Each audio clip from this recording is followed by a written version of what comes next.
Yeah.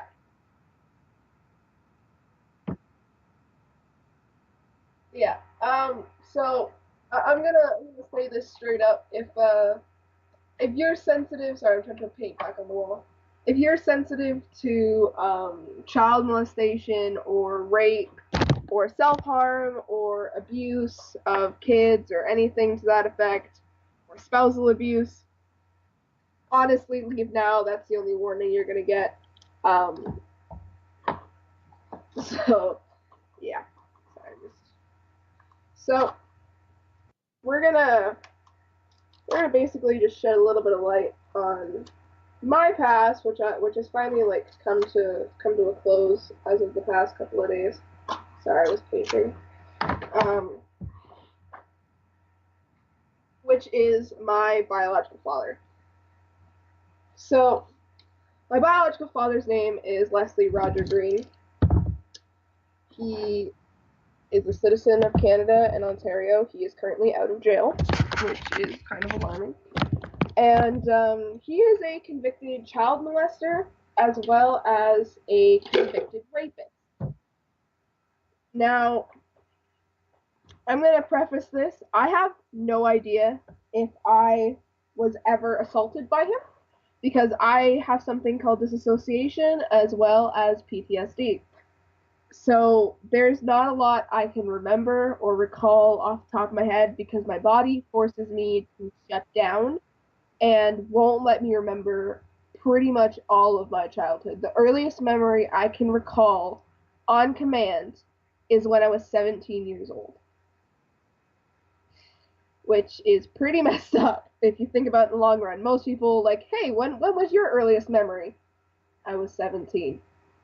Were you in a car crash? No. Disassociation.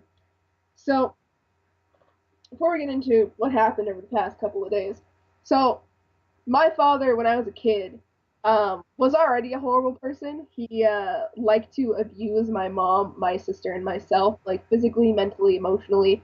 My mom, financially, he would really fuck around with her, um, and all that shit, just for fun. Honestly, is what I believe. I believe it was all just for fun. So,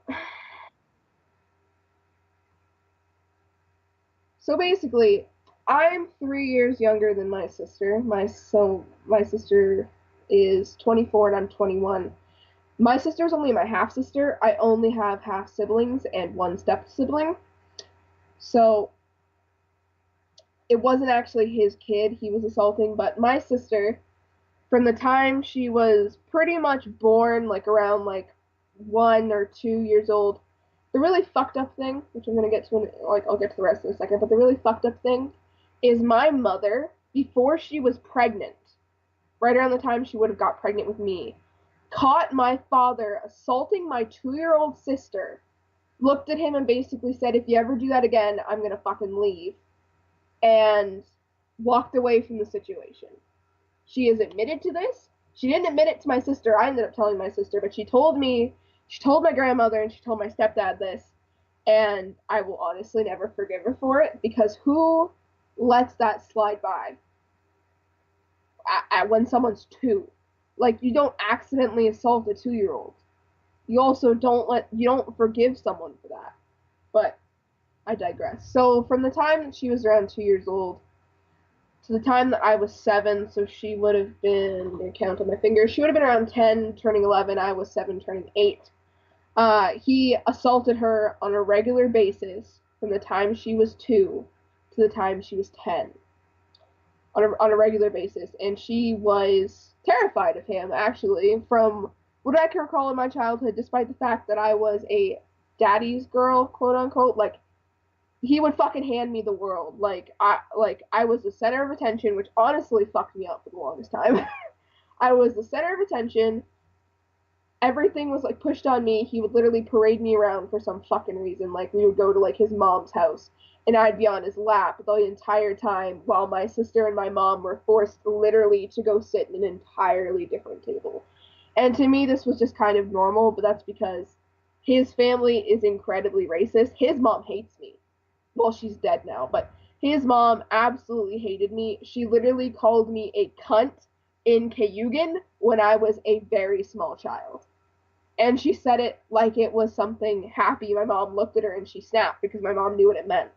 Because my mom had been called it because she was dating a Cayugan. So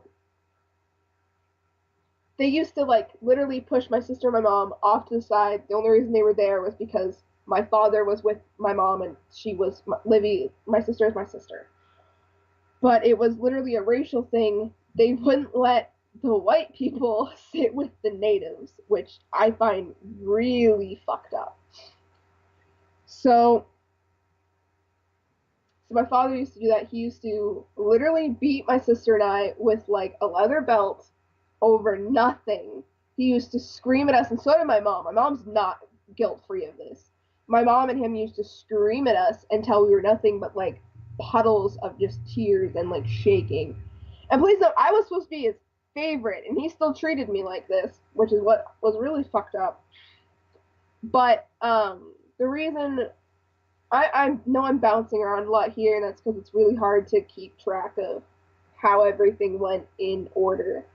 Um, because of the fact that my brain's so messed up. But basically, the one night when I was 7, I was sitting on my father's lap. I was in a skirt, and he was rubbing the inside of my leg. My sister freaked out. She started screaming because I used to be able to sit on the couch with my parents and like watch TV and stay up late. My sister literally had to sit in the hallway to watch TV. I remember this. She used to have to sit in the hallway because my father wouldn't let her come sit with me and him unless my mom was home. So she was sitting in the hallway watching TV. She sees this happening on the couch. She freaks out. He literally threw a phone at her, like one of those fucking slam phones, threw it at her, knocked her out. I guess she woke up in her bed. The next morning, my mom comes home from a graveyard shift. My father's at work because he had to leave at like 6 a.m. because he was a welder. My mom comes home. My sister tells her everything that's happened for like the past 8 years. My mom loses her shit, as hopefully a mother would. Loses her shit, throws all of his shit out, basically. He left me a bear, a note, and a blanket. For some fucking reason, like he was just leaving. Because no one ever told me anything until I was 12. So from the time I was 7 to the time I was 12, I truly felt that something had happened, that it was my sister's fault, and it's because no one really told me what was going on because I was young, and because I went from being his absolute favorite to he's gone, and now my whole family hates me. I'll get to that in 1 second. Um, so we moved twice in 2 weeks. We moved to two different houses. We moved schools. School season ended, and then my mom proceeded to bounce my sister and I around for the entire summer. We would go, I'd like go from two of my sister's houses to my aunt's house to my grandma's house. My sister would stay at her friend's house for a week, and then she'd go to my aunt's house, then she'd go to my grandma's house. That was our entire summer. We were not home at all because I don't even think my mom lived anywhere. I think she lived with one of her friends because basically we were trying not to have an address so that he couldn't find us while there was stuff being finalized and like the court stuff, because my mom and my sister both believed that if he had found my mom and my sister, that he probably would have killed them and kept me alive for some reason, because he obviously wouldn't have wanted to go to jail. So the reason I say that my family hated me was because for the next several years, if I was around any of my extended family, like on my mom's side, they would give me the dirtiest looks. And they would like whisper to themselves, obviously with my father, but they would give me the dirtiest looks because I no longer look like that. But at the time, I was really dark skinned and I was very obviously native. And my family's mostly Irish, and they're from Newfoundland, which means they're mostly all from the UK originally, so they're all very pale. And I wasn't. I was very dark, and they all looked at me, and my cousins treated me differently, except for one of them, because they all knew what happened. They all knew what my father did to my sister. They all knew how severely my mom, my sister, and I were abused by him. And because at this point, everyone knew. And they all looked at me like I was some little demon running around, like I could pick who my family was, except for like my grandmother. My mom even looked at me like that, honestly. But I mean, I kind of get it. My sister also used to like treat me like that. Like, I get it, he was my father, but I couldn't control it. So finally, in a giant argument when I was 12, my sister finally told me what the fuck my father did, and that's like when the hatred started to bubble up inside me because it was pretty fucked up. Because I had my mind clouded to the fact of like, oh well, like he always like treated me like the world. And my sister would remind me, she was like, yeah, but he also used to do this. He also used to do this to you too. Like he used to do all these horrible things. My father literally held my head underwater more than once. He got me to shock myself for fun. Like literally it was like this like lamp had like short circuited or something and he was like, touch it. Touch it. And I touched it and I got fucking shocked. And he did that for fun. And he held my head underwater at least twice. Um, More than one man in my life has done this. He threatened to kill my pets as a form of he threatened to kill my pets. Which I don't know if like that's pretty fucking detrimental to do to a kid. To threaten to kill all their animals and then make them bury them. Yeah, that's pretty fucking detrimental, honestly. Um, so there was no contact after I was 7. I think I saw him once on the street. I saw him during his court date. I saw him for like a split second. So getting to his court date, which is I find really fucked up, because like as much as he says he cares about me, he did all this fucked up shit to me and my family. Um, so there was a change of plans during the court date for my sister, which I don't remember what year that was in, honestly. It was I was 8 or 9, so it wasn't that long after. But so our lawyer decided that I was going to testify against my father, and I agreed to it as a child, and my mom agreed to it. Just basically saying that because all I had really seen was that they used to spend a lot of time together alone in a bedroom. That's all I really knew, which I like I didn't go in there. I didn't know anything, but like basically that's all they really needed out of me as a kid was just to tell them that my father used to like be really hateful and stuff like that towards my sister and I and like my mom.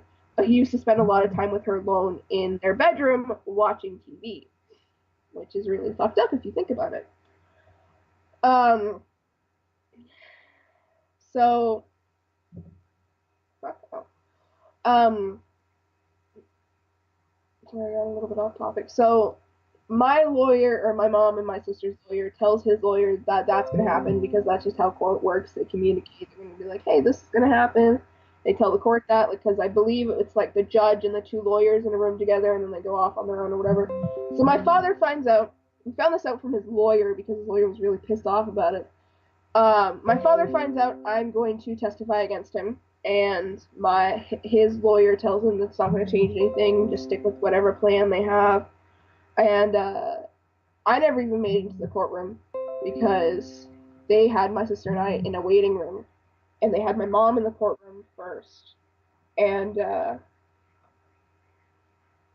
basically, sorry, I'm like I'm shaking a little bit. I haven't gone into full detail of this in a really long time. Uh, my father stood up and pleaded guilty against his lawyer's wishes. So he didn't even take a plea bargain. He took however many years he was supposed to serve in jail, which wasn't that long considering how long he assaulted a child. Because he was out by 2010. So we're gonna get to the other half of it, which doesn't exactly concern me, but still something that he did. Um, my father raped a woman in an abandoned house in 2001. He didn't know her.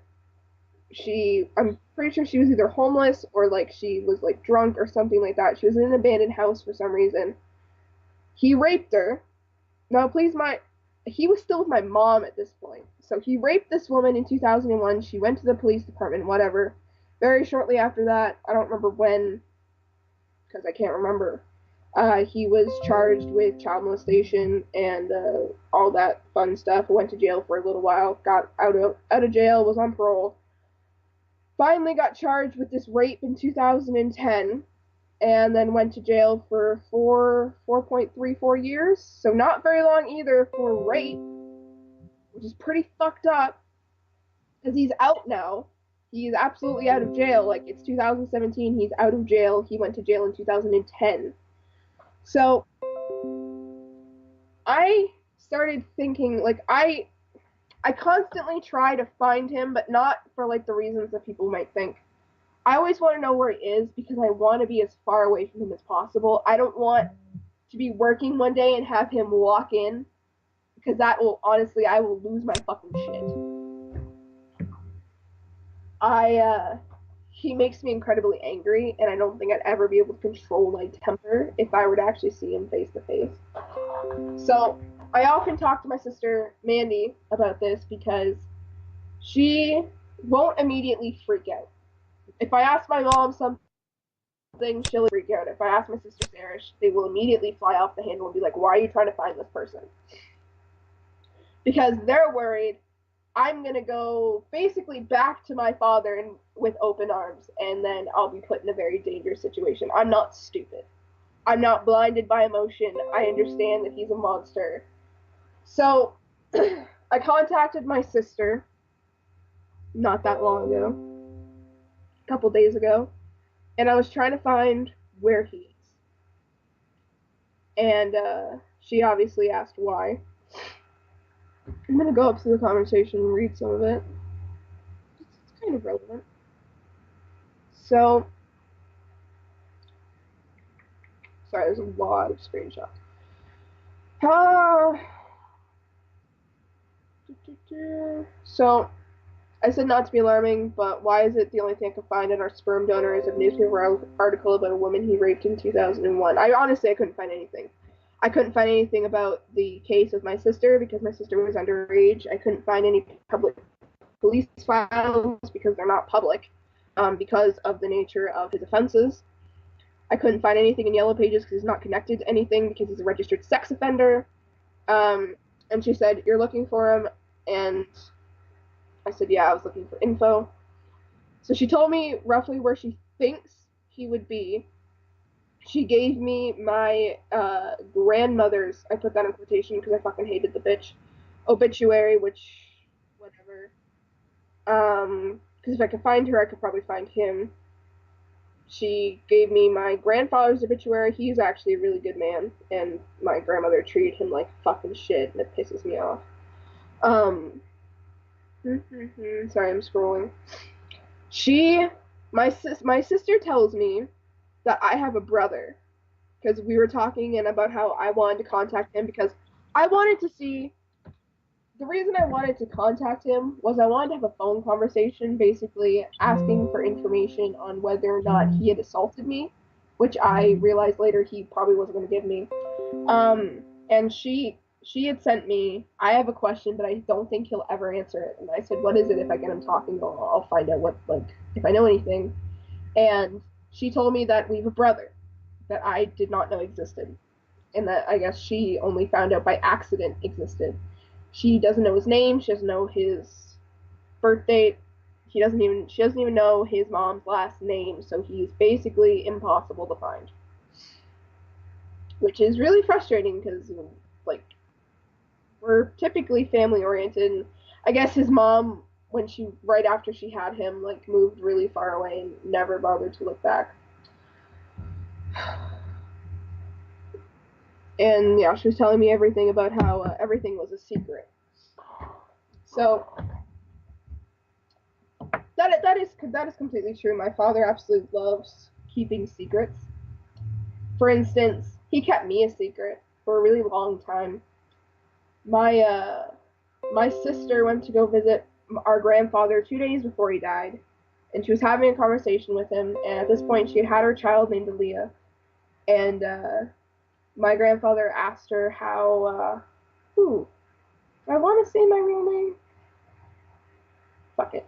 Um, he asked her how Autumn was, and she said, "Don't you mean Aaliyah?" this carried on back and forth for a little while until finally he looked at her and went, "Your fucking sister, Autumn." And she was just kind of like, "You have a lot of fucking explaining to do." So she ended up coming to my house at like 2 a.m. and she like barged into my father's house and she was screaming at him. I guess she went up into my room and like looked at me and I was unconscious. And she left, and then from after that point, she was a part of my life because she hadn't been a part of his life for in a really, really, really long time. Because as far as he's concerned, he only has one kid, and that's me apparently. Because the rest of his kids fucking hate him. I wonder why.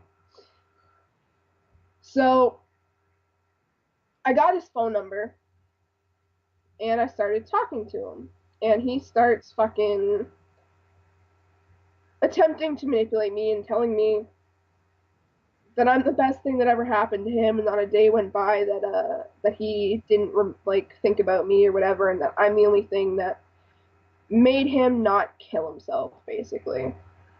And he's a roofer now. He's 58, and yeah, and then he proceeds to tell me how the FRO seized all of his assets, his pension, his bank account. They took 11,000 from him in 2010, and that he lives day to day. I asked what FRO is. He says family responsibility support for you. I own nothing. They even took my license to drive. And then he says, I said, my mom doesn't talk about this stuff. She, every time I have questions, she's a closed book. And he said, I have no answers. Put the past in the past. Live on memories. Without those, I would have probably swung from a tree by now. I seek no sympathy, but my life has been hell. I go nowhere, do nothing. Honestly, good. At this point, I was trying to get him to talk, so I was just kind of like attempting to be sympathetic. He tells me that he tells me that like whatever, I'm like his kid and that he loves me or whatever the fuck. So basically, we get talking. I bring up the brother question because I realize from the fact that he won't answer any of my questions about the past, he's not going to answer whether or not he assaulted me. So I pop the brother question and he basically denies the entire thing. He tells me about my adopted brother Jason, which I knew about, who's actually my sister's brother. And since he didn't have the information I wanted, this is what I told him. I'm just gonna read these two text messages and then we're gonna wrap this up. If anyone's ever questioned the hate I have for my father, which I know a lot of people have, that will probably never see this video, but this says, well, since you don't have the information I want, you were completely and utterly fucking useless, just as everyone has ever told me you are. You have no children, you're not my father, you're a rapist and a pedophile, you're just a monster I share DNA with. Mom never got rid of your photos, I burned every last one of them with a smile. You are a worthless, spineless excuse for a human, and you better hope that you were never ever in front of me in real life, because I would gladly go to jail to watch and feel you bleed out before me for the vile things that you've done. I'm not your little girl, and you are not my daddy. You are nothing. I hate you more than I have ever hated anything else before. You ruined my life, you wrecked my childhood, and you don't even give a fuck. You are the worst kind of person. I hope that when you were in jail, you were raped and beaten because it's what you deserve. The world would be better off without you. I have hated you since you left. I've waited 14 years to tell you how much I hate your family. I laughed when your mother died, and when you die, I'm throwing a party. Goodbye, Creed. He said okay. Now, a few hours later, I kind of got cocky, and the beginning of this is a lie. I just really wanted an excuse to message him. He says, honestly, I'm a few drinks in and I'm feeling great. That's the lie part. I don't drink anymore. I have a few more things to say that I'm deleting this texting app I downloaded just to text you, as if you would get my real number. I'm not stupid. I'm a liar and a manipulator just like you. You're sorry I was raped. I told him I was raped, which is true. Just like you're sorry you raped that one girl too, aren't you? Ha, bullshit. You're never sorry. You're a monster. I bet you assaulted me too, you sick fuck. Your own little girl. You're not my father. You're a sperm donor. That's it. I have a father. He's a great man. Mom married him. It was beautiful. He is such a good dad. I love him very much. He is kind and smart, and best of all, he doesn't touch little girls. Do the world a favor and slip off a roof and land on something sharp. You're 58. You'll be dead soon anyway. Don't worry, Daddy-O. I'm sure hell ain't that bad. Signed, your pumpkin, who hates you and wishes you would have been killed in jail. Rotten hell. Love ya. Not. That feels great to read. Um, And I honestly, I will never talk to him again. And when he dies, I will throw a fucking party because I hate him more than I've ever hated anything in my entire life. And one of the reasons I kind of wanted to make this video was this is why I won't let go of what Shippo and or what Roy and what Kyle do and have done is because of this reason. Because I've watched this. I've watched like it go to such a young age. I've seen this kind of shit. And honestly, it's horrific. It is vile. It is disgusting. And it's not okay. And the fact is that this happens everywhere. And I like my sister didn't talk for the longest time because she was so worried that my mom was gonna hate her and that I was gonna hate her. She was worried that she was gonna get in trouble, and as a victim, no one should really ever feel like that. And I don't know. The point of sharing this kind of stuff is that maybe someone else, if it happens to you, you'll speak up faster. My sister went through 8 years of fucking hell. I went through 7 years of being brutally beaten and abused and verbally and psychotically manipulated and twisted. Like, it was to the point where when my father left, I didn't speak anymore. I made animal noises. Like, that's how fucked up I am. Or was. And now I have PTSD, depression, anxiety. I self harmed since I was 7 years old to I don't know what. I relapsed a month ago? Completely by accident. It just fucking happened. Like, this shit fucks you up. So, I don't know, I'm gonna leave this with like, I don't know, like a sobby point of view. If this is happening to you, or if it's happening to someone else and you know about it, don't be quiet. People will listen to kids. They really will. They will listen to adults too. Don't sweep it under the rug like nothing's ever happened.